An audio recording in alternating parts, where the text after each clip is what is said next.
couple of years ago now, but I went out there and a woman complained the next door neighbor's bees were all over the gardens. Well, I went out there and I said to the lady, I said, what's the problem? She said, they're all over my flowers. I can't work in my garden. They're stinging me. I said, they're probably yellow jackets. And she goes, Sonny, I know what honeybees are. And I said, well, okay, but she had these marigolds lining her siding. And she said, those are the flowers. I know I said, they don't go to marigolds. She says, oh yes, they do.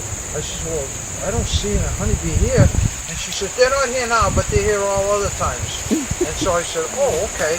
Well, just call me. I'll be up in 5-10 minutes from where I am to see the honeybees. So I start walking away. Does that mean they don't have to move their beehive? Right there. The psychological sort of beehive, thinking bees, afraid of bees, like a lot of people are. That's why now I'm out there speaking at libraries for the general public for the talks called bees in the environment. And I kind of get into how bees are docile, they don't hurt you, because most of these people at the libraries, I'll be at 57 different libraries across the state within next year. I don't do more than 2 a year, but I'm hitting the general public, and it's a good thing, because I didn't know that. They get yellow jackets mixed up, like Dr. Shigasinski at UMass was telling me just recently, somebody can of Coke was drinking and talking about what happened here. A yellow jacket got in, they get stung in the back of the throat right here. Boy, they had to rush into the hospital, and you had to deal with it. Well, when they found out that they found, because he had it right in the, they swallowed it. And actually, it's a funny story, because excreted, and it was a yellow jacket, not a honeybee. And so, let me get into my presentation here. How to prepare your hives for the winter months. I've done this now in Norfolk. I did Worcester yesterday, and I've done a couple of small groups just like yourselves. The Harvard beekeepers up in Massachusetts. I've done some smaller groups, which it is much better because time for questions. 150 like yesterday, it's just very difficult to have everybody be able to answer their questions. So anyway, I'm going to kind of just how to prepare, and this is, I see the big picture out there of everybody's bees where they are now. And right now there's such a tremendous array of problems out there, or issues, from honey-bound to starving, to starved hives. I found 2 dead hives, starved out. I went out and the hive was totally empty, the big cluster, and I shared a story. I had the young lady, she called me out for an inspection. She said, I think something's wrong with my bees, they're dead. So she left it just as is. I went out, and there's in the top brood chamber, all the bees I could see already. I knew heads in, and how they're just there. And all of a sudden, I open the cover and I look. I start taking out some of the frames, and she says, "What is it? What is it?" I said to Sherry, I says, "Look at their little brown eyes looking up at you, saying, why'd you do this to us?" Why? I said, they starved to death. Tears started rolling down. I felt so bad. I'll never do that again. It's like anybody. It's my fault. She said I starved them. And, I kind of gave her one of these and said, you're only a second-year beekeeper. You didn't know. She had taken her honeysuckers off. And with the dearth, nothing coming in. And so, bees out there starving, and in some cases lethargic. Out in the Berkshires there last week, I took one out. I could tell right away the problem. Bees were just dropping off the frames. And she called me out, to another lady out in Berkshire. Anfield begins with an A. Begins with an H, the town. Huntsville. Polio? Huh? Hardwood? No, it's further way out there. It'll come to me. But anyway, the bees were kind of dropping off frames and just like barely moving. Well, I got there was no honey in the hive again. They were just short of starving. And I looked, she says, "What is it?" I says, "There's no food in the hive. There's no strength. They're not flying. They weren't flying, any of them. They're conserving energy."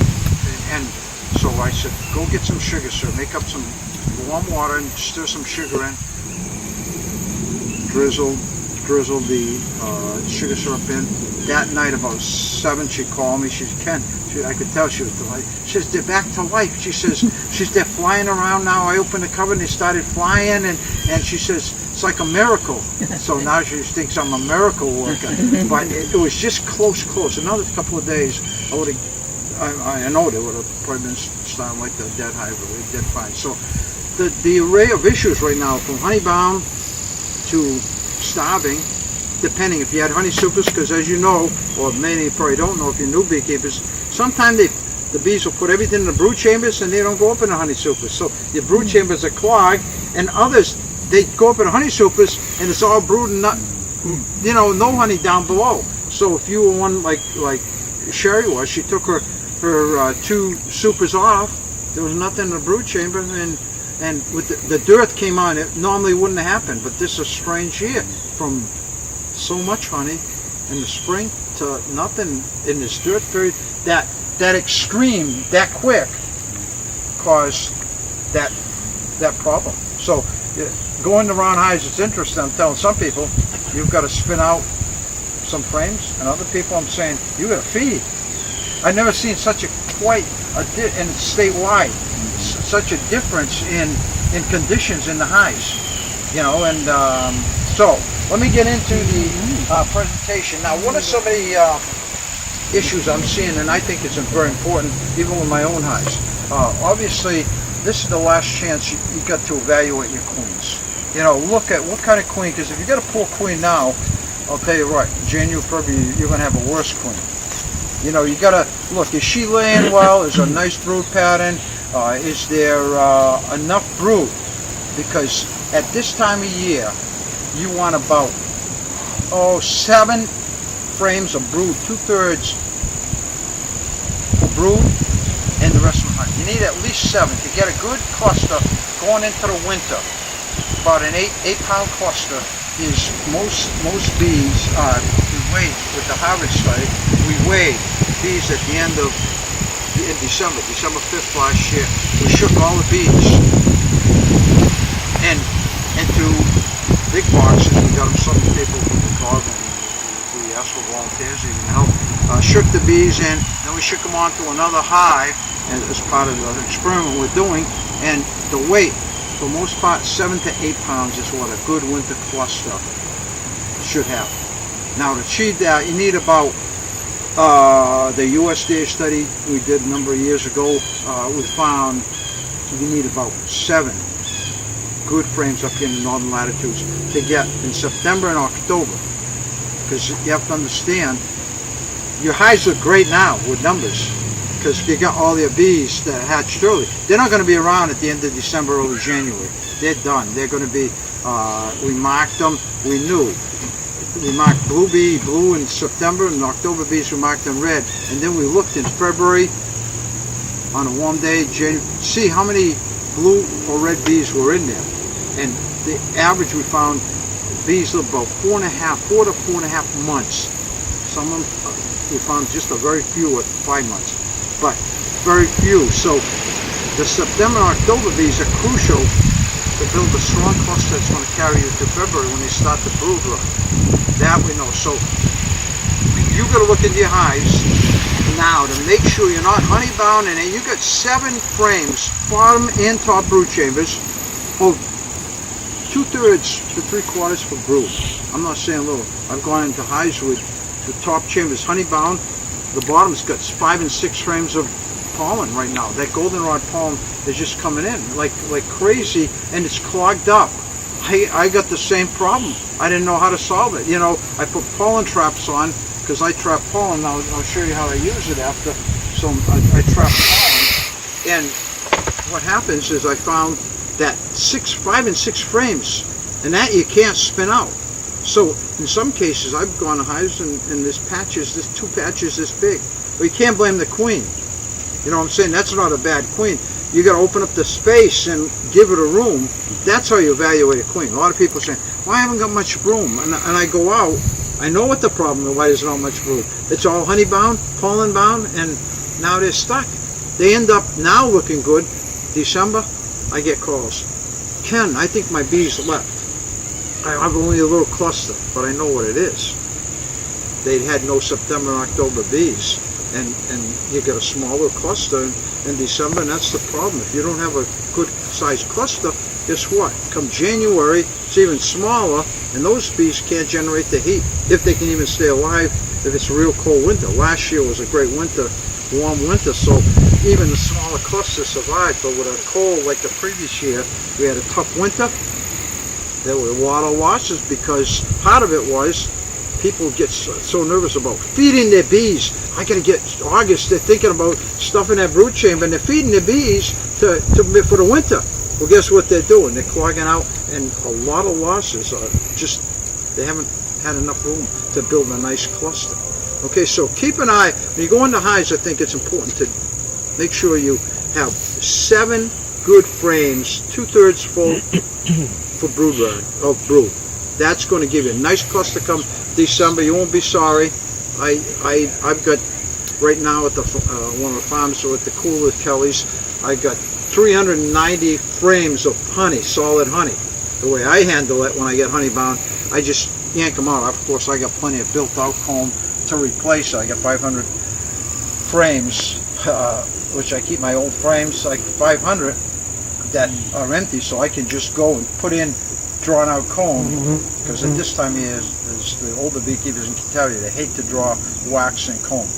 They hate in the fall. Spring, I tell beekeepers at the bee school, instead of a honey super, draw out a 3rd brood chamber on top.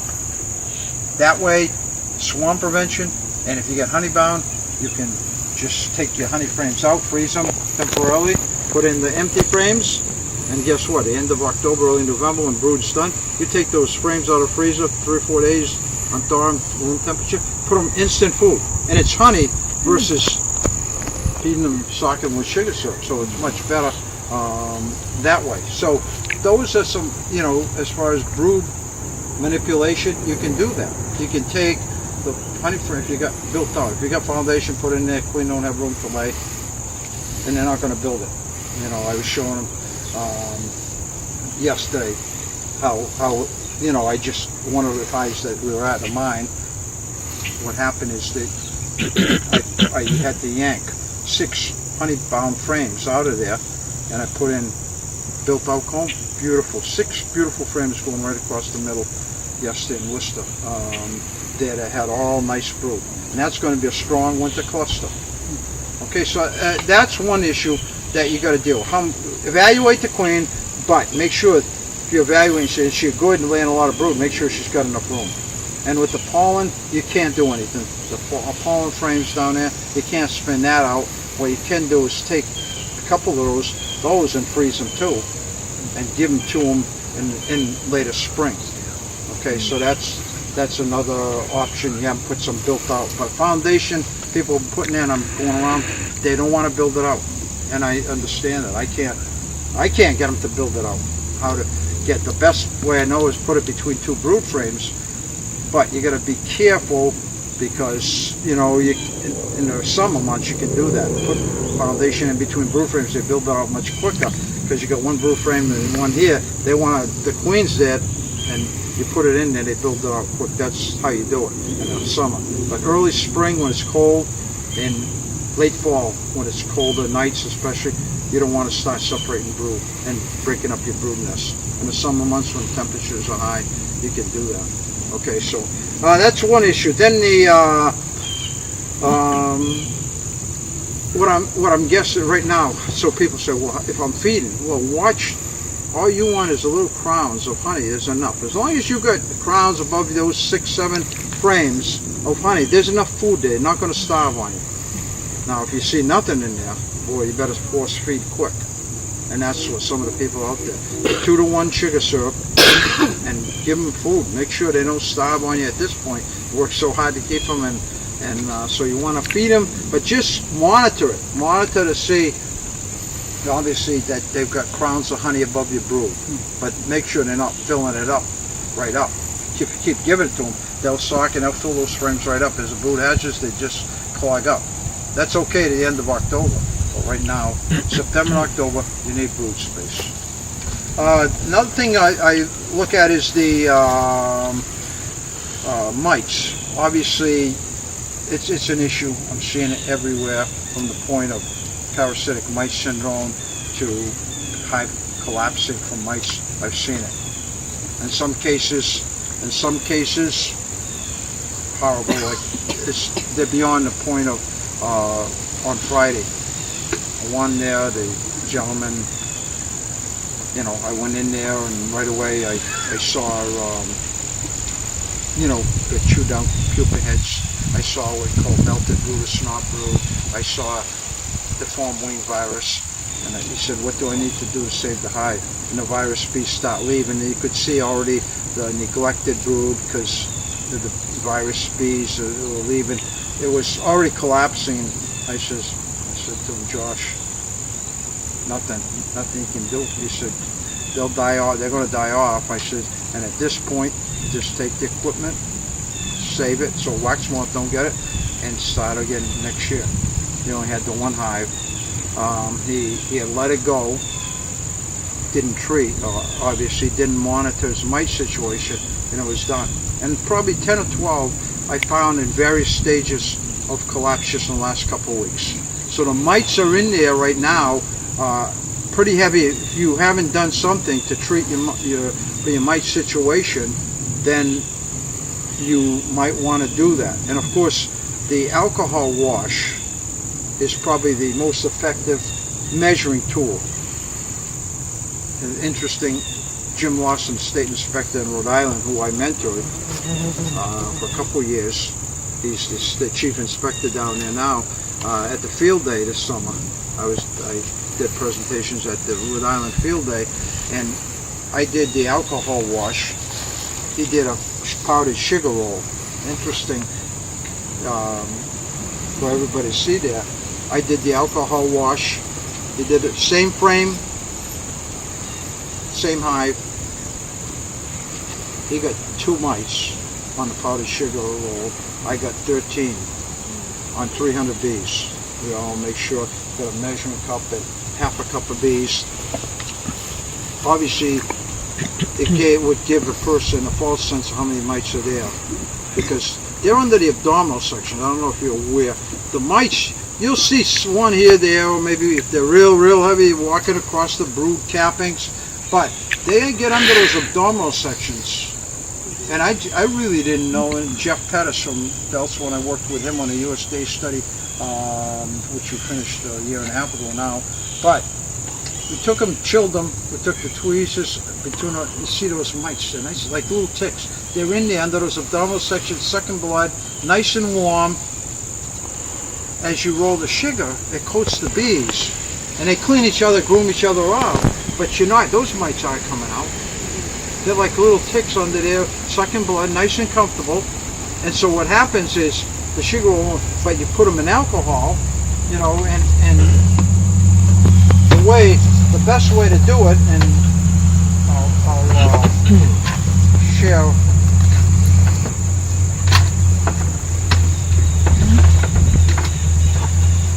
share with you is, you know, the best way is take a, you know, hot pan like this. You take a brood frame, just make sure that the queen's not on there. You don't want to make that mistake. Make sure, double check it, have somebody double check you, and make sure the queen's not on there. Take the frame, with the brood frame, give it at the end, give it a tap in here, and then just take a half a cup of bees, scoop them up, and have your jar ready. You know, you can take any kind of a jar, and I apparently left the lid in the, I got a screen lid on the top. You've probably all seen them. It's a cap with a screen lid, and at Norfolk they were giving them out. Yeah. Norfolk County, they were giving out the free lids. Somebody had cut in the screen and the lids. It was nice. They all got lids. And so then you take the cup of bees, isopropyl alcohol. You want to do isopropyl alcohol, 70% or 91, doesn't matter. Then you put your right into the jar.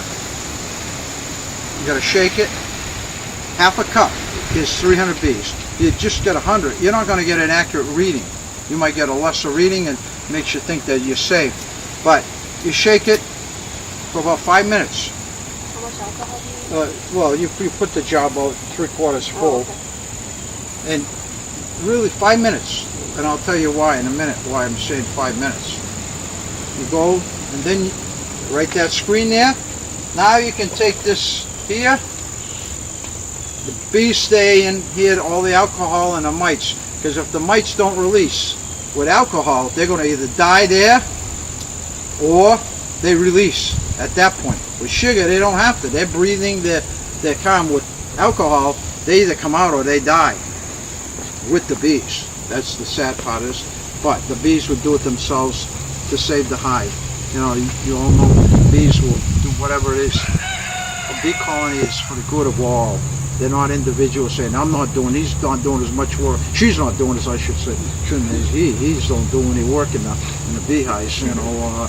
I said to my wife, that's the way it should be in the human race. How'd that go over? You slept on the couch that night, huh? I don't want to stir up controversy.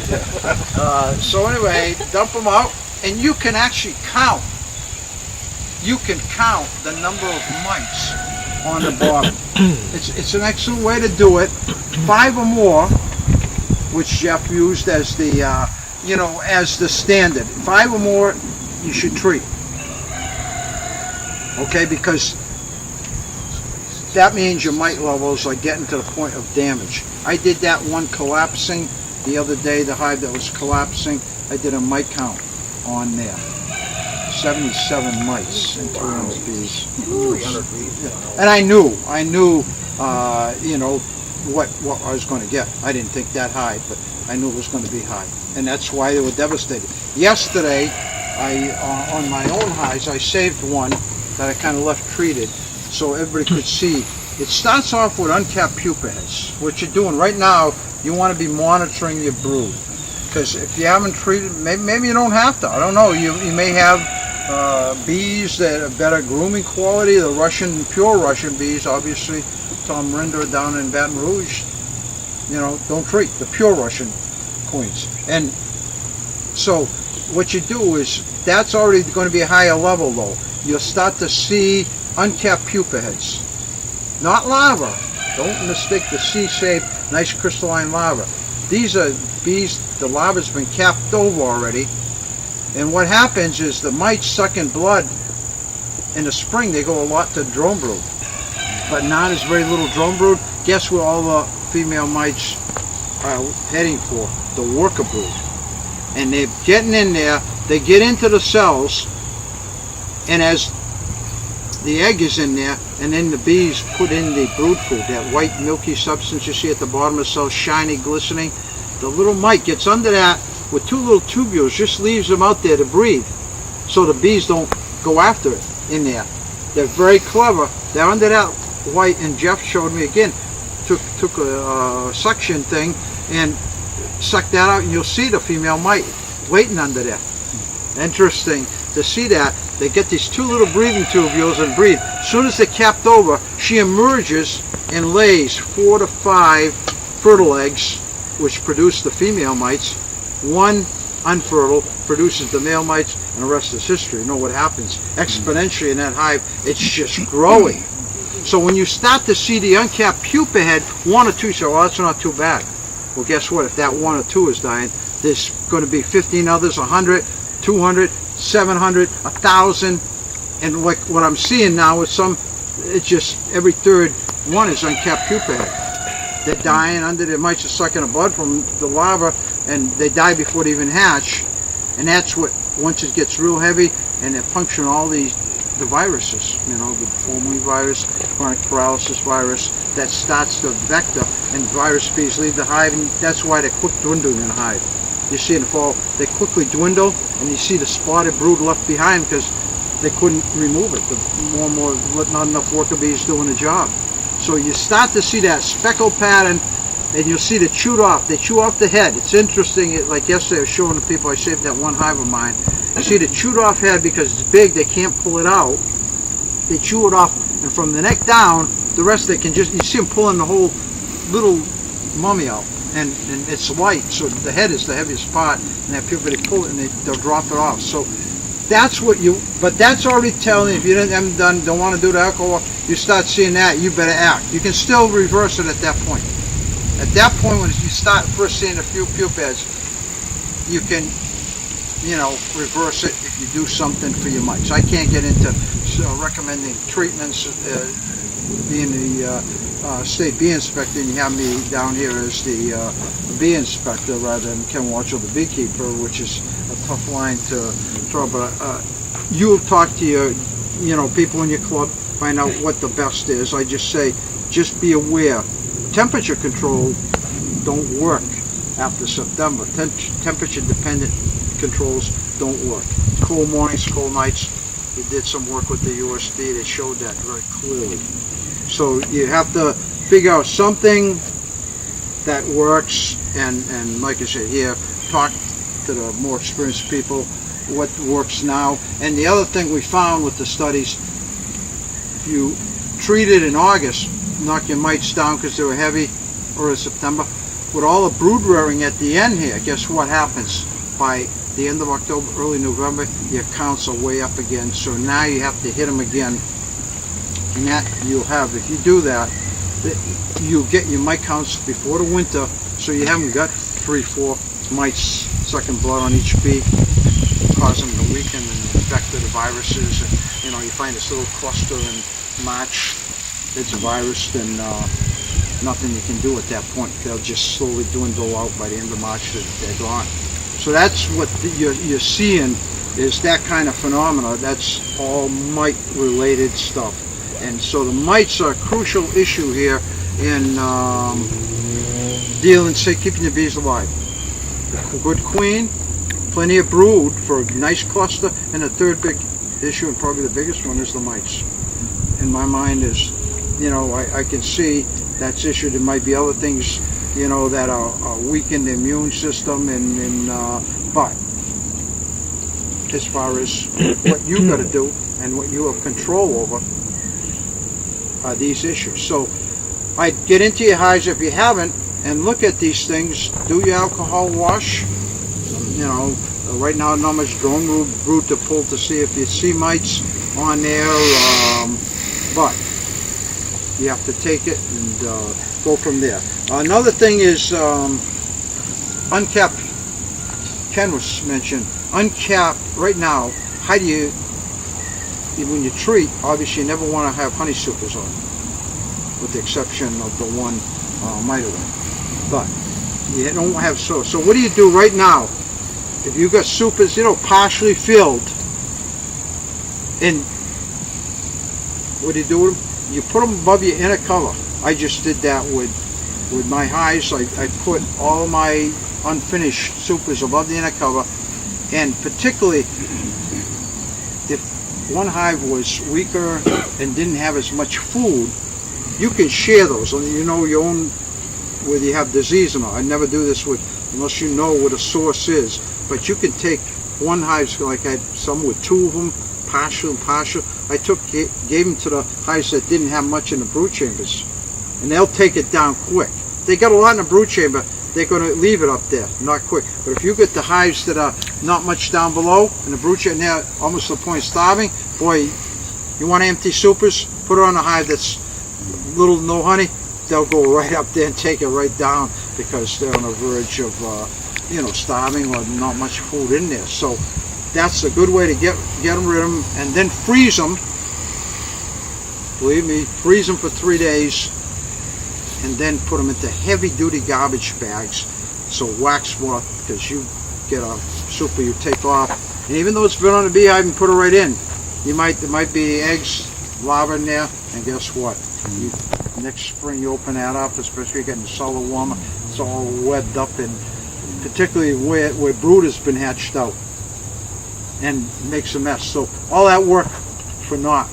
Wax moth just chews it up, and I just forgot about some brood frames I had out right across my driveway, and I had them in, and I forgot about them. I'd taken them off because I combined some hives.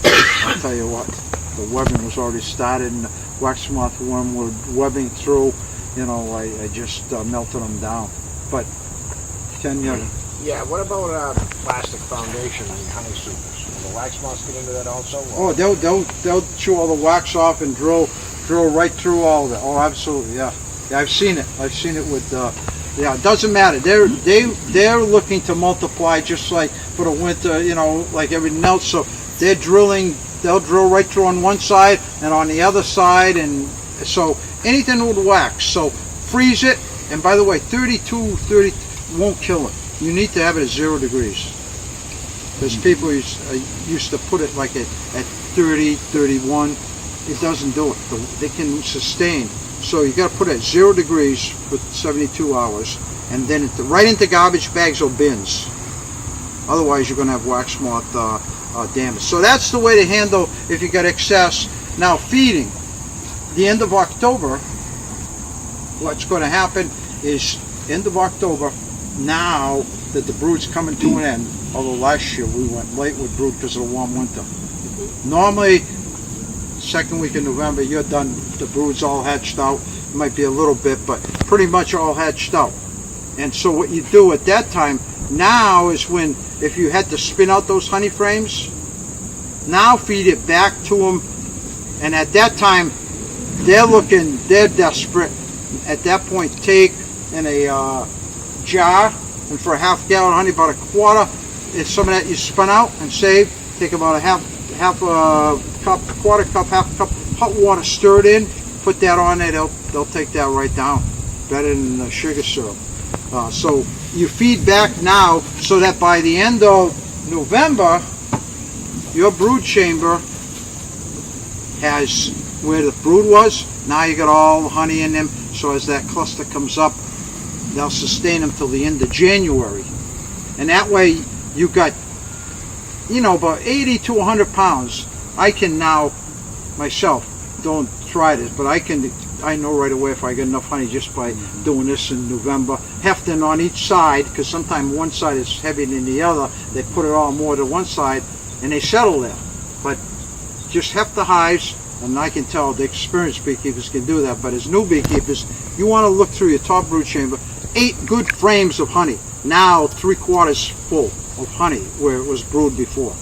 All right, that's crucial, because if they don't have that, you know, in the winter they'll starve even quicker because they're generating 90-degree heat once that brood starts hatching, once she starts laying.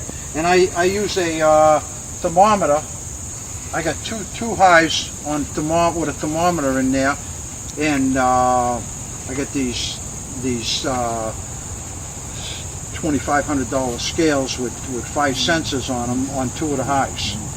And they measure humidity in the hive, they'll measure temperature in the hive.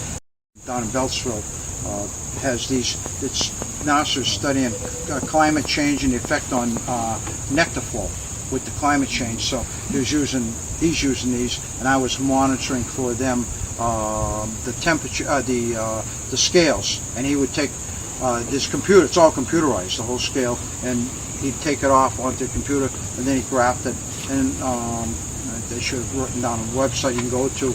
But if you Google my name, you'll see, they'll show you last year's nectar flow through the year, where it came in heavy. You can see it, how 1-2 week period, it just goes up like this, comes down, then another nectar flow comes up, and you graph. It's interesting. He was studying the nectar flows up here in the Northeast, and to see when the nectar flows are happening, whether they're coming earlier, ending earlier, and that's kind of what the trend they were seeing. So you want to, you know, force feed if you have to in the fall. Give them plenty to eat so that they don't starve. And the other thing is, if you got a real thick, nice honey super, and some of them are capped and a lot of it's uncapped, it may be right. If you take a refractometer, you can dig down, not the top of the cell because it's more moisture, but dig down into the cell. Take a little, one of those tiny little spoons you take medications out, and what you do is take from the bottom of the cells, and with the refractometer, Yeah, this is measures the moisture content in honey. I've got one of these because I measure every one of my batches of honey. And what you do is it tells you the moisture content. You need to have it under 18.2% moisture content, otherwise it ferments. I don't know how many have gone out to and it's fermented. You know, they spun it all out and it's fermented because too much water, the honey ferments, and you don't want to feed that back to bees. But you can usually taste that. It tastes vinegary. You never want to feed that kind of honey to the bees back. So be careful. If you spun out like all uncapped honey and didn't refrigerate it, you could have a problem with fermentation. But if you check with the, I don't know if you've got the refractometers? No. Refractometer, you put honey, the little sample, that's why I say go to the bottom, and so honey is hydroscopic, and the moisture sits on the top more, and it comes up to the top as they fan to get it out. And sometimes what happens is if you get to the top, it's going to have a high moisture content, whereas you take the sample from down deep in the cells, it's ripe. And so if you got a soup that's all thick and nice honey, and some of them are capped, a lot of it's not capped, just have your club test the honey to see what the moisture content, and it might be ripe. I know on my own honey, it wasn't capped, partially capped in some of the supers here toward the end when they don't like to build wax, and the honey is ripe. 17.2 on one of them. As I spun the honey super out, I took sample, 17.2 was the moisture content. So, you know, you never know. You could, at that point, you could take and, you know, eat it. It's good honey. But if it's over 18.2, you know, you're risking, the higher above 18.2 you go, the more chance and quicker fermentation. Good? What's a good refractometer to buy? What's a good brand of refractometer? Well, I can't recommend. Oh, okay, all right, no problem. Yeah. If you don't want the bees to go up in there in the soup of the lay, because there is the unfinished honey up there, then you spin it out and feed it back immediately. Yeah, you could feed it back if they need it, but if you're like you got honey bound, you don't want to. It's gonna. Then you have to freeze it. That's why I say freeze it, and then unthaw it when you're ready to feed it back to them in a frame. If you have to spin it out, then freeze it too. Yeah. And in that way, so yeah, this is my own personal one, but this is these are expensive, run about $150. Can you tell us what kind that is? No, because then Just leave it on the table and let us look at it afterwards. He can't because he's an inspector, state inspector. Uncapped honey supers, entrance reducers. You put your entrance reducer in, I like to put them the second week of October. It's getting cold now on some days, and mice can sneak in there when the bees are up in a cluster and active. They get down in the lower corner is where they go, and they drill through about 3 or 4 frames. They pull the hair out from and pull leaves, grass in there, and they make a nest. And that's where they stay for the winter. They got food, they got pollen. That's where the pollen is. And they going after the pollen. You'll find your frames, all the pollen eaten right out and emptied out. It makes one mess. And of course, 2 years ago I found the mouse. Apparently got in. I used just the entrance reducers, and to get down after I've seen them. I've caught them like pancakes. Like pancakes, they squeeze down and get in, and I found the mouse. Apparently got in a little too early. They stung it to death. The next spring, I found it. It was like this, all propolised, all propolised. I saved it for a couple of years there. It was like in tune, totally in propolis, and that's because they couldn't pull it out. And the smell, it was amazing. This couple of times over the 30, so I found that. I found mice that were just totally propolized, and you know, they had they're like pain. You could see the pain and the thing. And talking about mice, I just came across a dead hive, and up in the top under the reducer, you know, you don't want mice in your hives, but under the reducer, I took the inner cover off, and there, a female mouse, she had 8 or 9 little pink mice suckling, and she looked at me with those. She didn't even move. Most of the time I run, looked at me like this with those brown eyes and almost like saying, "Look at me, please." I couldn't do it. I put the cover back down on. I put to the beekeeper, "If you want," I left the note for him, and I said, "You can do what you want." I just couldn't do it. I didn't have the heart to. It's a living thing, and it's almost like help. Normally it should run, but didn't move. It's just like almost like it was, you know. So anyway, Last year I did an inspection in somebody's hive, and I walked up to it, and the thing he had it on plywood. So when you step on the plywood, the hive actually moved. You know. Well, this mouse come out of the damn entrance. It scared the living hell out of me. It got my heart beating. Oh, yeah. Sometimes you see 8, 9 of them. You don't expect that fur ball to come rushing out of the entrance of the hive on you, you know. The worst story than that is I in Leicester, Mass. I was out there and I took off the dead hive to check for disease. Took off the top, like 30 little snakes came whipping off of the thing all over. You know, hitting you. Talking about. You know, I got all kind of over 40 years as an inspector. I could go on and on, but then the other time is in matter of fact, Jimmy Metcalf's in Spencer, and he don't mind me sharing the story, but he has them on wooden pallets. So I was taking a honey super off and on a wooden pallet, and as I took it off, I went down. It broke through, and all of a sudden this snake. Like that, it was up about that high, and I thought it was a rattlesnake. I heard that hissing noise, and right away, I just put the thing down on the thing, jumped off. Well, I could see, as I got off, the thing slithered away. It was grayish with maroon mottling. I thought it was a rattlesnake. I called wildlife, and they gave me some pictures. It was a rat snake. They were under there for the mice. But the thing is, I'll tell you, Surprises you. Rattlesnake, you react quick. When I did that, it wasn't slow. It was a quick movement back and jumping up, and with that in front of the honey super in front of me. So yeah, I could, you know, a number of snake stories. Now, wrapping. Let me before I do that, robbing. I think robbing is now an issue. I got 6 emails here yesterday and today. I got robbing going on. What do I do? It's a tough situation with robbing because they go after the weak hives. You know, you'll see them at the entrance. They're chewing at each other. That's robbing. If that's the case, you got to put entrance reduced down to that 1 inch. You got to close off that top gap, that top little hole, and then put some pine boughs in front. That seems to help out somewhat.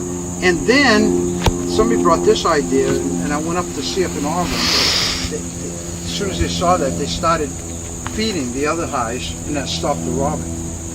They started feeding, so give them the sugar syrup, and that stopped the robbing. Of course, you were honeybound already and fogging up, but that seemed to stop it. It's a tough situation. In some cases, you might have to just move that hive out, because they'll just keep going after it. They'll just keep going after it. How to stop that, nobody, you know, it's a tough situation. You got to condense them down so they can protect the opening, weak hive.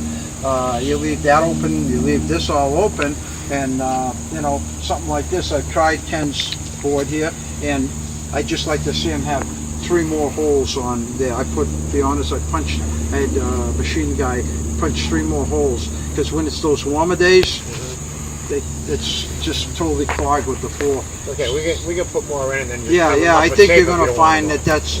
But it's great, like you said, for the uses.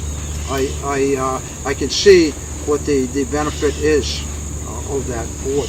And so robbing, you can see here right now the yellow jackets, the bees, honeybees. You know, in that sense, for their own hive, they're for the good of the hive. But as soon as another hive, you know, their survival of our hive. I'll do everything and sacrifice my life for my hive. But guess what? I guess there's no more than human beings that way. You know, some other country will go after them. You know, your own, you protect. So that it's probably instinctive, and as we develop from insects to hive. And finally, combining hives and winter feeding. Combining hives. Myself, and new beekeepers may not have enough, but you're in tough situation. If you got a weak hive, what do you do? With one hive, you're gonna have to try to do whatever you can. But I like, if I get 3, 4, 5 hives, you got one of them's weak. Your best thing, 2 weak, or you got 2 weaker ones, or 1 medium and 1 weaker. The best thing is to combine them. Take your queen out of the weaker one, and then newspaper method. You got the stronger one. Leave it here with the 2 brood chambers.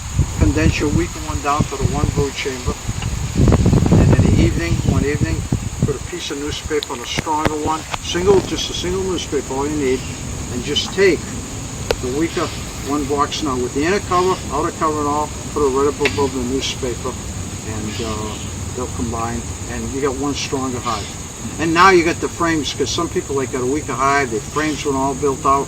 Now you got the built out frames that you can feed them, and they got enough food. So a weak hive that's got, 4 or 5 frames of bees and doesn't have much honey, or has got a bunch of foundation they never built out, the best to combine it. Obviously, if you only got the 1 hive, not much you can do. Maybe if it's real weak, put it into a nuke box and try to winter it in a nuke box. That's the benefit of, again, built out frames. And the foundation is like having a honey bottle frame. The queen can't immediately lay and lay in it. So combining, and then finally, winter, let me show you this trick. Right before your very eyes.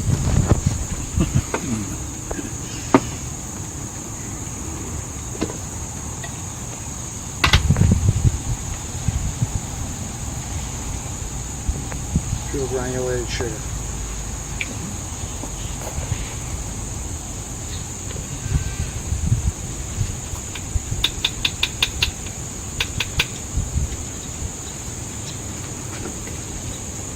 All in spring, there's still water. Are you endorsing them? No, I'm not. See, water don't matter. Water don't matter. It's not bee supplies, bee equipment. Refractometer, bee equipment. That's the difference. Mix it up real good.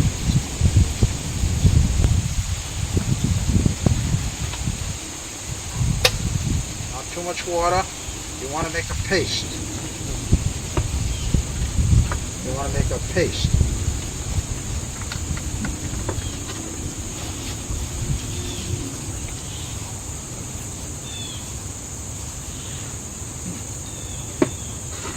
I make it by the bucket. For the winter months, I 5-gallon buckets. In the meantime, this fall, I've been trapping pollen. This spring, I've trapped loads of pollen. I got about 54 pounds of pollen that I froze. I trapped up in my hives. And believe me, in the spring when it's coming in, and I use the just a plastic brown and yellow pollen trap. A number of companies that produce them, so I don't know why they make them all the same color. I don't know. I make a meatball.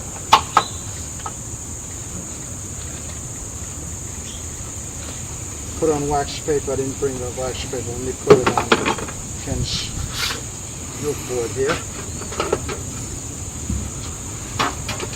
Now, and by January, you might start seeing your bees coming up through that inner cover. And all up there. They come through, they got their brood up there, they're in the middle, they've eaten all the honey near them, they can't get out any further, it's too cold, you're in a cold spell. So how do you sustain them until they can get to the warm weather and get to it? This is just a mini version, this little patty here, but I make them about 8 or 9 inches. Put it on the wax paper. Just like that on wax paper. And then, the trick, I shouldn't give away this secret, everybody's going to be successful, but the pollen for the most part is down low. You got a cold spell, the bees can't get down there. I've learned this, and it'd be a delay. If you get cold spell in through January into February, real close, but they can't get down and get the pollen. and they delay brood rearing. What I found, I go around to my sugar patties once a week. Guess what? I sprinkle this maple pollen I caught this spring right in. Just like that. And I'll tell you, I open the inner cover gently with the wax paper, and they're cold. They're right in the cluster. I put this right next to the cluster, just to the outer part of the cluster. And I'll tell you, they can smell that pollen, that fresh pollen. They come running. I thaw it for 3 days. They come running. They smell it, and they're going right after the. And they'll eat all the pollen before the sugar patty. And I'll tell you, since I've been doing this for 6 years now, my brood rearing starts much earlier. I found that the cold, long spells you had, like this past, not so much, but the previous years, the cold keeps them from brood rearing early because they can't get to the pollen, where most of it's down low. And they're up high. They've come up, and your upper frames, you notice, are all honey. Your pollen is in the frames down there, so they come up here, get this. You have to do it once a week, because once they stop brood rearing, they need it. And that's why I trap so much pollen. And I do this once a week. And it doesn't matter how cold it is. I gently, the cold, they cluster, they keep it. I don't keep it open long, just enough to slide the pollen, sugar patty and the pollen patty there. And right there, they come, and next week, the pollen's all gone. Sometimes the sugar patty's still there, but the pollen is all gone. In brood rearing, I can tell you, try it. You'll see. The only thing is, you're going to have strong hives early, and swarming, you've got to then do swarm prevention. There's always an after effect. For the good effect, there's an after effect. Always a consequence. It's a nice after effect if you do swarm prevention. But if you lose a swarm, and come April 15th you lose a swarm, guess what? You're not going to get a spring honey flow. It's not going to happen. And so you got to do swarm prevention. So building up your winter cluster, they're building out and strengthening that cluster, giving them early brood rearing when they still got more bees too. That's the good part. If they delay till end of February because they can't get to the pollen, guess what? More and more dead bees in a smaller cluster, and so now they can only start with a small little, instead of a nice bigger patch of brood in those center frames, they can start and have a bigger, so if you got more bees. If you have to wait till the end of February, which sometimes bees do, you get a much later start. And then what I do is, I do some manipulation. I have a woman that wants dandelion honey, all she can get from me. So I go to the dandelion fields. I now have strong enough hives where I beef up. I take from some other hives, I beef up 6 good hives. And what I do is put in frames from all the hives and beef up these about 2 weeks, 3 weeks before the dandelion flow. I have like 10 or 12 frames of brood in those 6 hives, and I'll tell you, the dandelion, it pays off, because I get the dandelion nectar, which is like the end of April, early May. And they just, last year and the year before, this past year we got it. 2 years before that we didn't get dandelion because it was too cold in the spring, and the roots, Professor Zampini told me, the roots of the dandelion go down, the soil temperature where the roots go down on the dandelions wasn't warm enough. It wasn't produced. That's why they weren't producing nectar. So as a result, but this year I was able to pay me a premium price for the dandelion honey. But that's if anybody's got some, she'll buy it. You got to get, I got on Quarry Hill in Uxbridge. There's 80 acres of dandelion. It's like a yellow, just 80 acres of yellow. And you put 6 hives in there, you get, it's a yellowish honey. Crystallizes very quickly. She has to make the mead very quick, because what happens is dandelion honey crystallizes quickly. And if you leave it in the frames even for a long time, and a way not have the bees on them, on the honey, it'll crystallize. You take it off, it'll crystallize right in the frames quickly, so you got to get it out quick. But, those are all little tricks, and like I said, sometimes my wife says, you give away all your secrets and everybody's going to be successful, what good will you be? You won't be able to sell your dandelion honey, because everybody will have dandelion honey. And so, with that, I think, it's important, the one important thing I'm going to leave you, the message, that I kind of leave you with is, it's like anything else. You got to put the time. Swarm season, I'm around once a week, checking for swarming, preventing swarming, And so it's sometimes, oh my God, I go up on Saturday. It takes me a 12-hour day and 4 hours on Sunday to move through all my hives.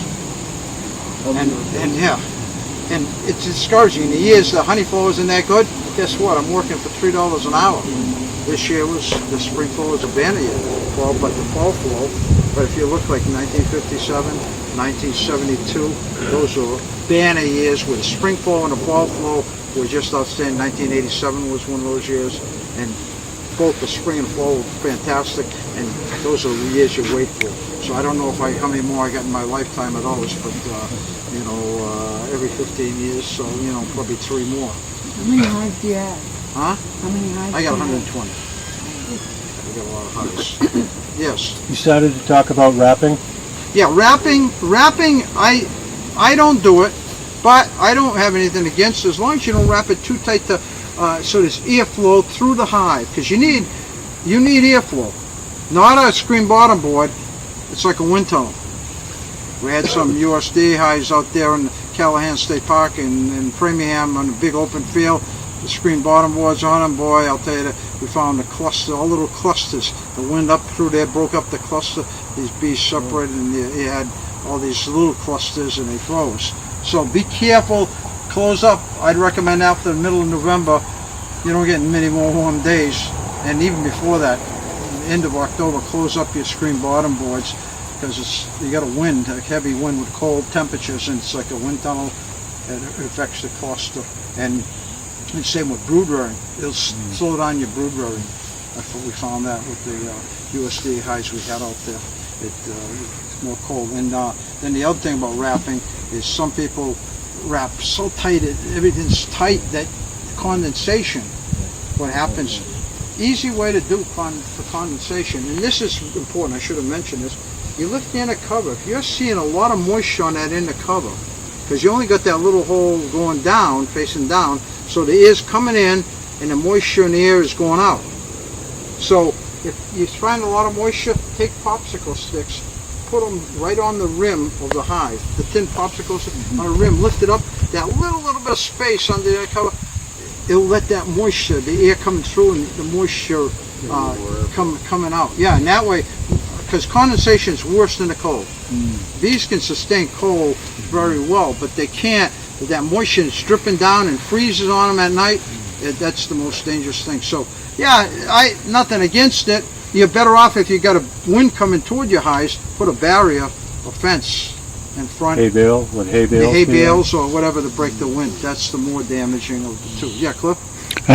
The 2 to 1, what's the reason for the 2 to 1 at this? Is that It's less water to evaporate in the fall. So it's part of condensation control then, really?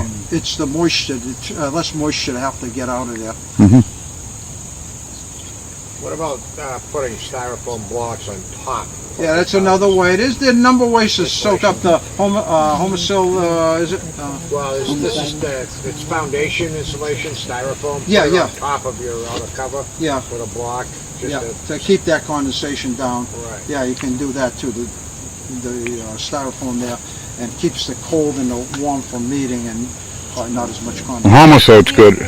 That's inside though. Yeah, I turn it every once in a while too. Yes, I was just about to ask about A hive quilt where you put the burlap and you just let it stick outside the top a little bit. Yeah, so I it's know just what you're kinda- talking. Well, they use that the Warri Like- hives. The Warri hives, they use that a lot. And some use the sawdust up there, and whatever to soak up the moisture. Yeah, because in a tree, if you look, I've got five trunks with bees' nests in my yard. Some tree companies bring them down, and I had 5. And the reason, like I said to Dr. Callahan, I was saying, well, looking at the bee trees, why don't they have that? And they only got one hole this big in the whole tree, in the whole nest, which is, Langstroth knew what he was doing when he built the 2.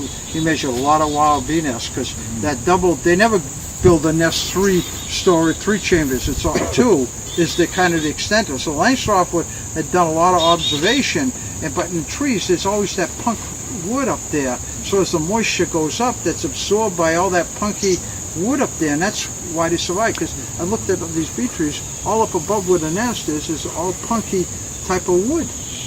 And that's what causes the moisture to be sucked up. Otherwise, why wouldn't, Plus they got the wall, so that's why the Europeans had the double-walled hives a lot of times to try to imitate a tree, thickness of a tree. But yeah, wrapping is, I don't have anything against it. I don't use it.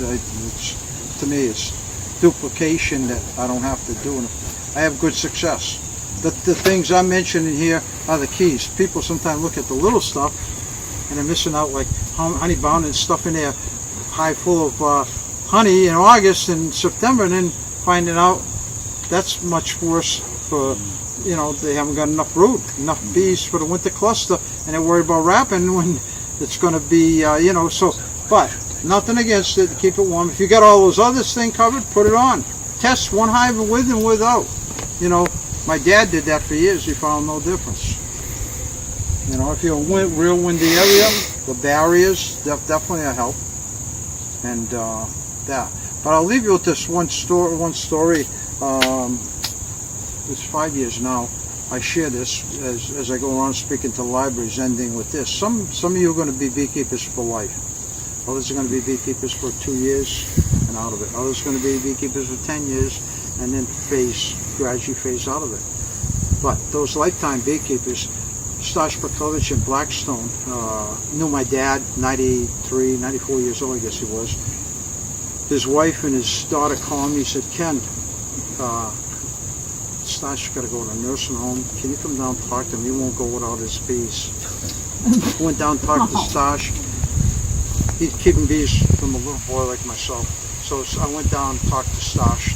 This is 5 years ago now, but Stash, you got to go. He said, I'm not going to my beehive. I went to the nursing home. They wouldn't allow me to put it on the property. I went to the farm, small little farm across the street in Grafton there, and he said, can I put a hive here? Got a gentleman come. Oh, sure. He said, put it in there. So I moved Stash's hive. I first went down, I said, to the house, I said, Stash, guess what? We can bring your hive with you. Smile from ear to ear. He'd been with it his whole life. It was a love of his.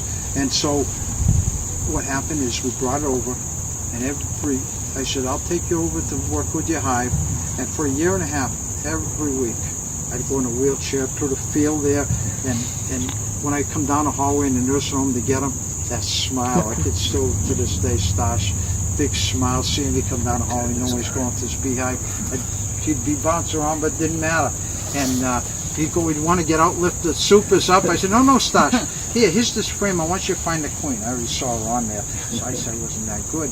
But I put the side right there with the queen, he'd be looking, took him, a while, and here he is, Ken. Oh, good, now we can manipulate here, we know the queen is here, and I'd say, here, hold this frame, and I give, he loved it, he loved it. He says, talk to me about bees, and we're talking, and I said, okay, we got to go now. Can we just stay like 10 more minutes?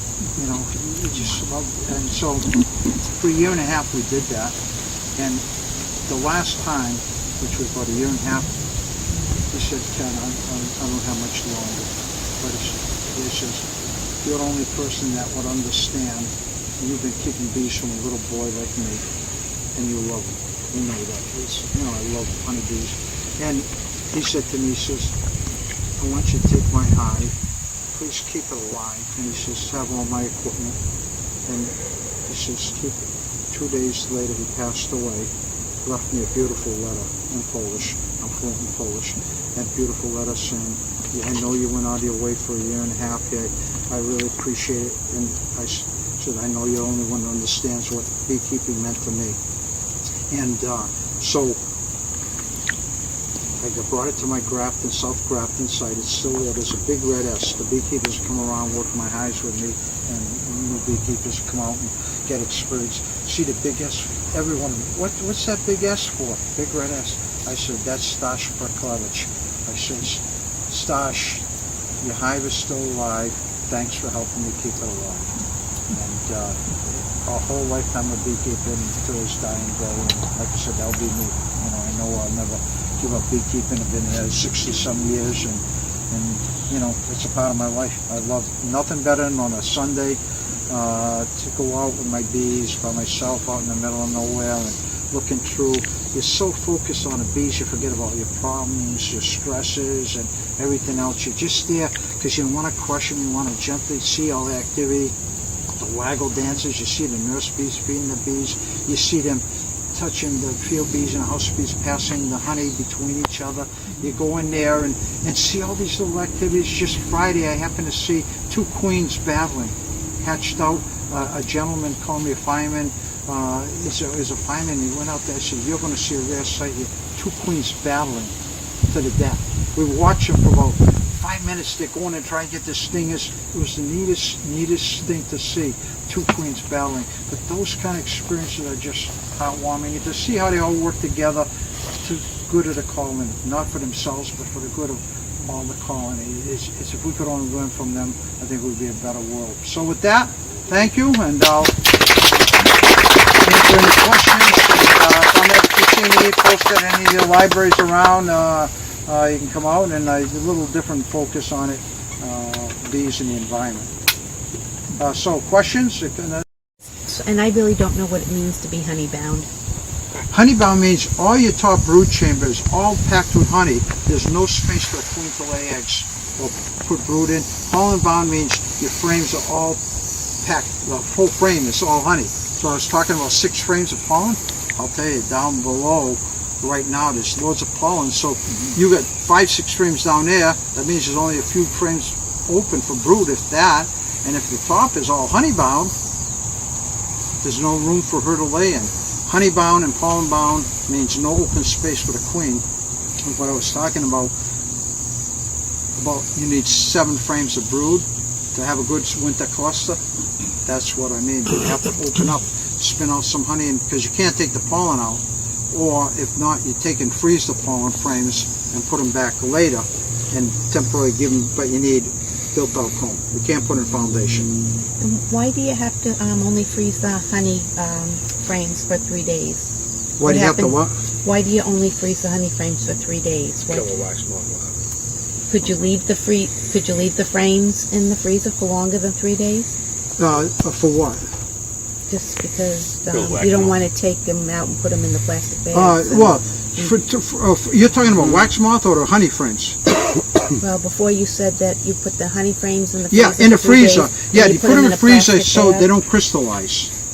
See, bees have a hard time chewing the crystallized honey out. So you put them in the freezer and then unthaw them, you got liquid honey again. Whereas if you leave them sitting out, they'll crystallize. And you'll see, if you ever saw bees, they chew down all the little granular flakes of crystallized honey on the bottom. They're difficult. That's why, you don't want that situation. Even with your honey supers, if you got a honey super and you let it sit around and crystallize on you, guess what? There's no way you can spin that out. The only way to do that, and I've had to do it, I made that mistake, letting them sit too long. You have to cut it out. I get a big double boiler, get a big canning pot and put another big canning pot, cut it all out and put it at a low heat, and the wax will melt and come to the top, the honey comes down below. It's laborious, I'll tell you, I'll never do it again. Messy too. Messy too. Oh, messy, but all and the work- you have to let all it the sit work all the night. girls did. The wax hardens, and you got this wax cake on the top. You have to let the honey drain off of that, and then you have to pour your honey into the jarring tank, and you don't want to ever do that. Don't let your honey sit more, especially if temperatures between 55 and 70, ideal for crystallizing. You let them sit, and especially now with the colder weather, it'll crystallize, and then, as it is, dandelion honey faster than that. Dandelion will real quick, and that's why I spin. As soon as the dandelion flow is done, off comes those supers, and I spin them out, because I know I've been there with the dandelion honey. That's all. You learn through experience, and most of you, it's a steep learning curve. It's a steep learning. Don't worry if you don't know everything. Nobody does. The first 5 years. Luckily, I was a young boy and didn't know any different when I was coming up. I started my first side at 5, and I just did what my dad said, and I learned. He was a master, and so a lot of what I now preach is, what he preached. 6th generation. We traced it back to 1840 in Poland. So my family is I'm the 6th generation. My daughter, who's now got a hive, is 7th generation. When you do the patties, where do you put them? Do you put them on the top bars? Do you put them I on put the them inner right on cover? the top root. When they come up to that inner cover, they're looking. So I put them right on the frames, right next to the cluster, Jason. Too. You put wax paper in right close near. They can come right in, and they'll come right over the patty and warm it up. The bees will make the patty part of the cluster, and they just. Yeah, I tried pollen patties versus the fresh honey. When I bring it on, you put the pollen patty there, put the fresh pollen. They don't touch the pollen patty; they go right to the real stuff. It's try it. Put pollen, real pollen in the sugar patty. Put the pollen patty. It's like night and day. And do you use an emery shim or anything? Or just... I use the 1-inch riser. Yeah, you have to use with the sugar patties. You have to use a 1-inch riser on it because the inner cover would squeeze and you'd squeeze bees in there. When you manipulate the hive, putting the honey up there, what about if you brought some pollen up at the after the brood is gone? Brought some pollen up also, so that put pollen up there. Yeah. Fresh pollen, you mean? Well, your frames of pollen. Bring that up. Oh yeah. No, that's what I was saying earlier. You can freeze your frame, and then you can put pollen if you get frozen. Unthaw those and put them close to your brood nest. To have it close with right. That's another way manipulation you can do. But it's tough. You get those cold spells. You don't want to break up that cluster. That's the last thing you want to do. You have to get a real warm day to do that. Yeah. Because bees flying if there's snow to the ground will happen. You will chill. They'll land in the snow and then they're not coming out. Right. But you know what? You take them. It's almost you think they're dead. You put them in the hand, warm them up, and they come to life. Yeah. Oh yeah. They're not dead. They go into a state of. For a while, they can't do it long. But if you take them out of snow, Dr. Callahan always does that. He gets them in the winter, will open up, and 1 or 2 fly out, and he goes in there, brings them back, and he puts them back into the hive. Yeah. Excuse me. We have a bird bath, and we always keep fresh water in there. And so many bees now. I go out there, I clean out the bird bath, and they're all over the place. That's because bees. Anybody read Tom Seeley's new study on water gathering bees? Fantastic. We're having him speak next. Worcester County's having Tom Seeley and Dennis Van Engelsdorf speak at a next March meeting. Tom Seeley just came out. In a hive, there are bees known as water gatherers. Their purpose is the old bees signified by putting their tongues out that water is needed in the hive. And these water gatherers then go out to gather water to bring it back to the bees, both for consumption and when it's needed for cooling. The droplets are put on the frames, they fan to bring the temperature down. What happens, the bees will, that's why you see bees on the outside, to open the airways between the frames where the brood is. They come to the outside, they put the water fan to move that air in the evaporation process. It's a great study, Tom Seeley's new study on water gathering bees. Yeah, he's fantastic. I think he's the best researcher, bee scientist there is. Jeff Pettis, as well. I worked with Jeff for 3-4 years, so I got to know him. He's great. They're not only just scientists in a lab, they're beekeepers. They can handle bees and work bees, and Marla Spivak is the other one. I really love talking whenever I don't know something. Guess who I go to? Marla Spivak, Tom Seeley, or Jeff Pettis. Jeff is retired though now.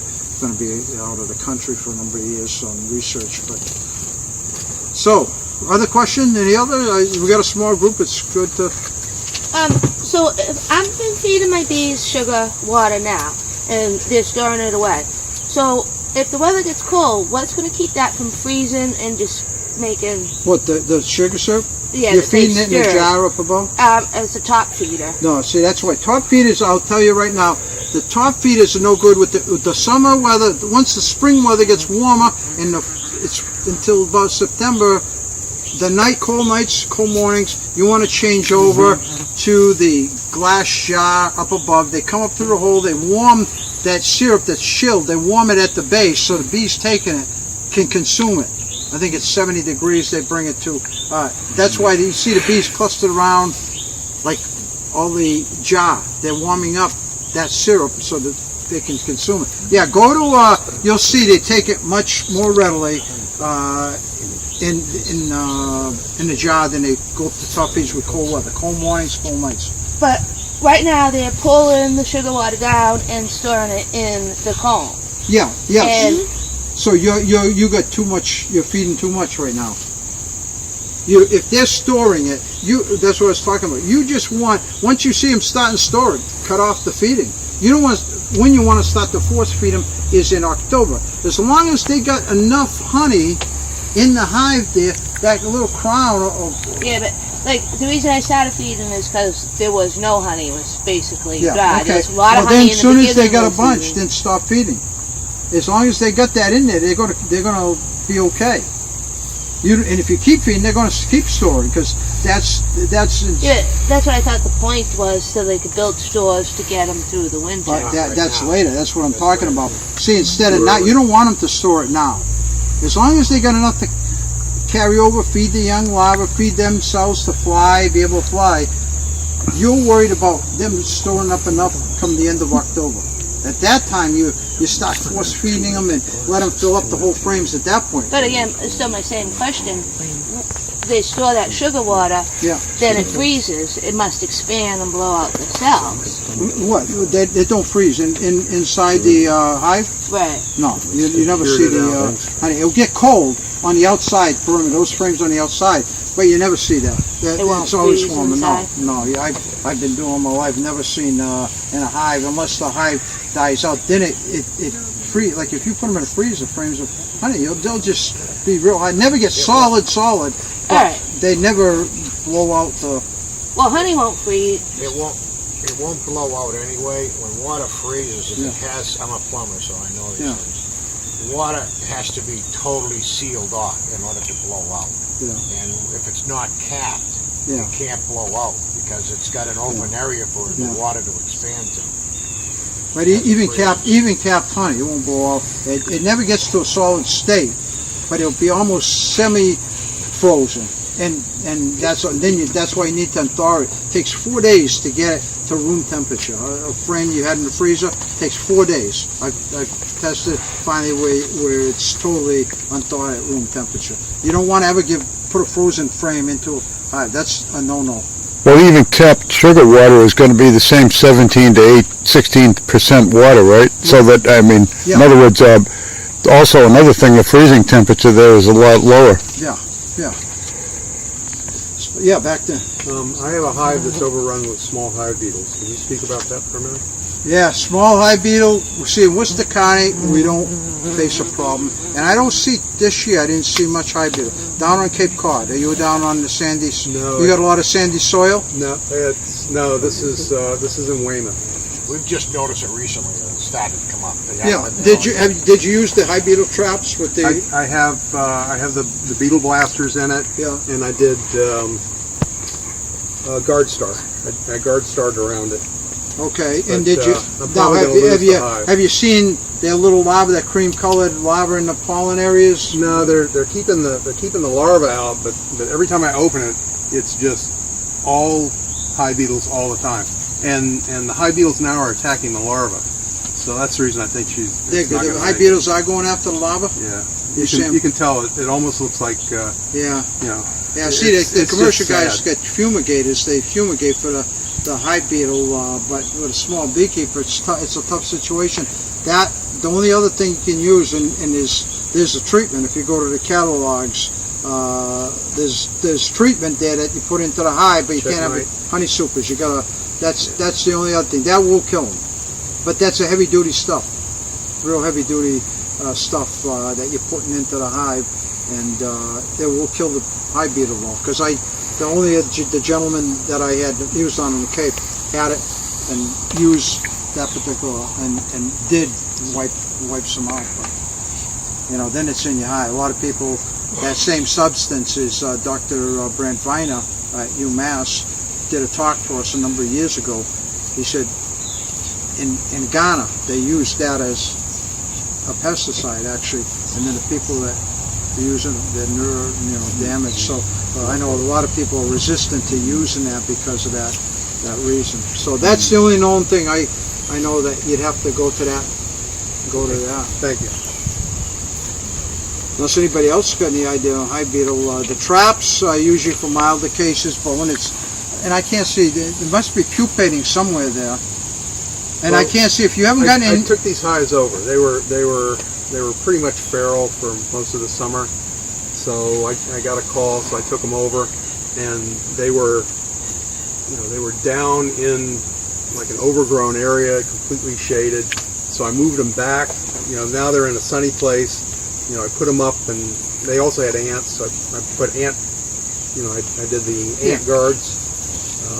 So the ants can't get up to them on poles. Yeah. So the whole thing's on poles and whole big thing.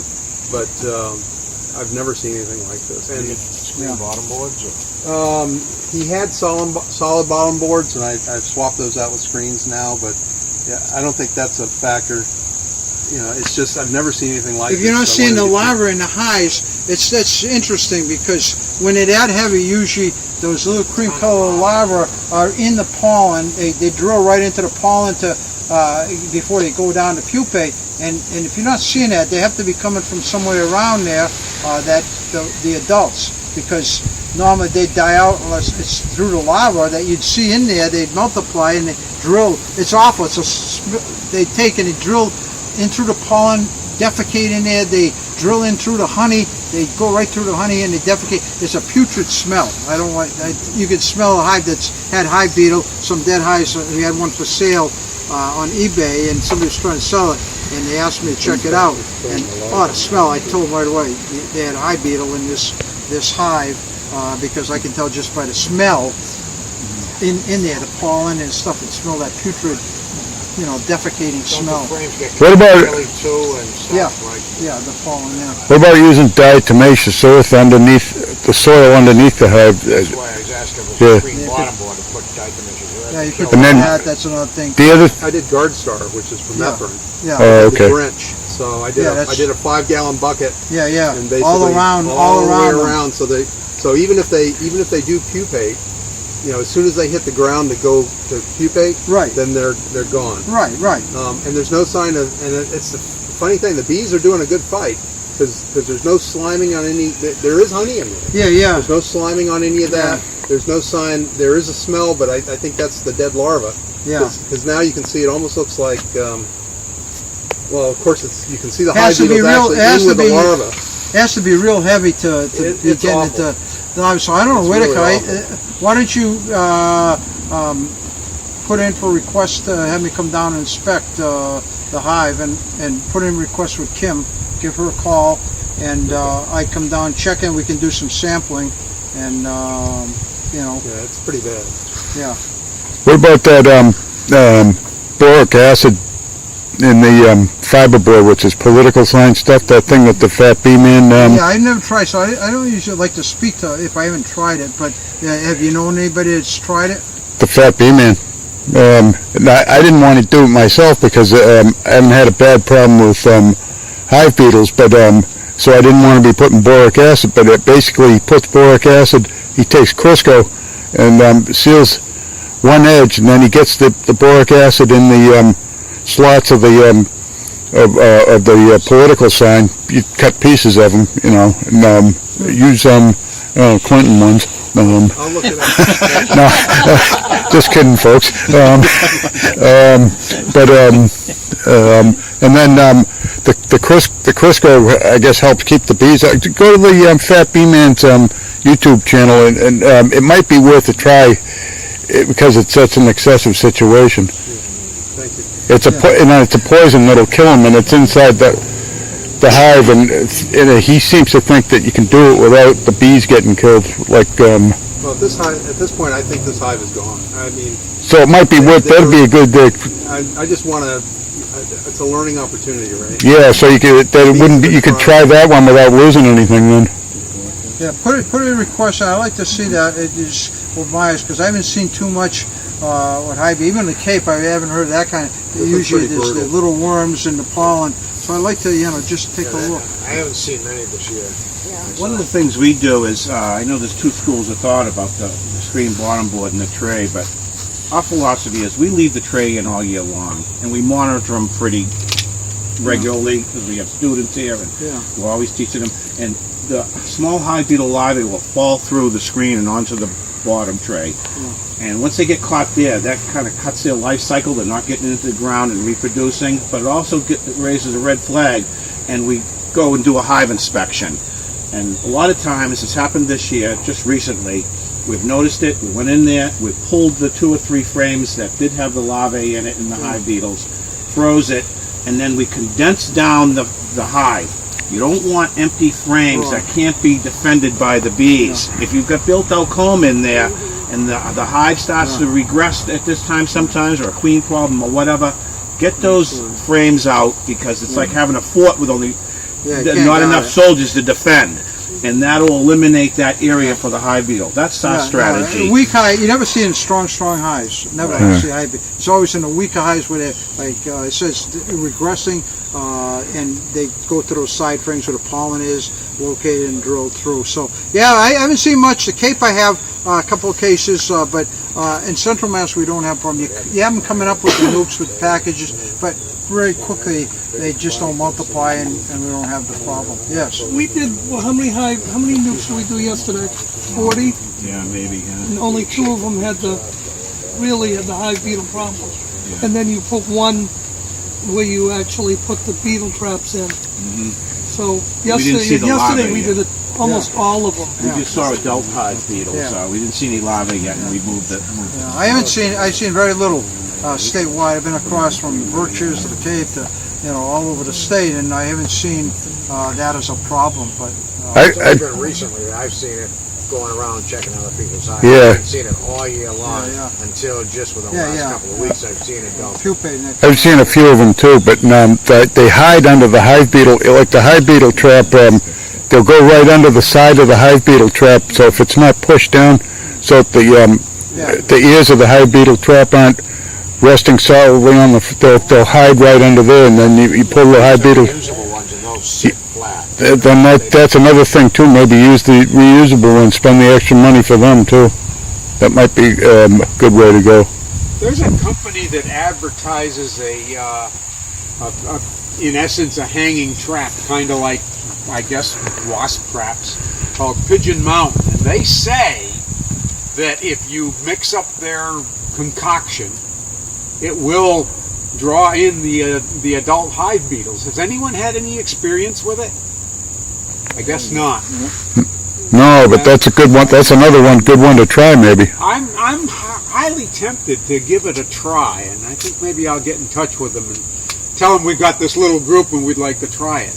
I was going to buy one, and they're like $25, and then they want $15 of shipping, and I told them that's ridiculous. I'm not paying that kind of shipping.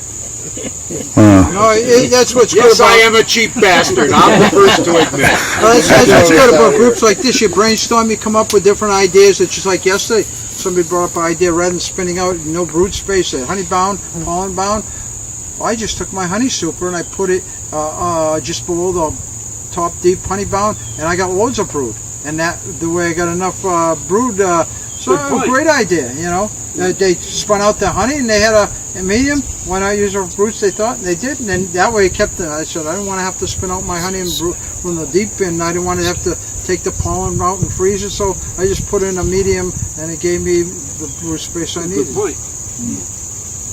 Jennifer, go ahead. Yeah, thank you.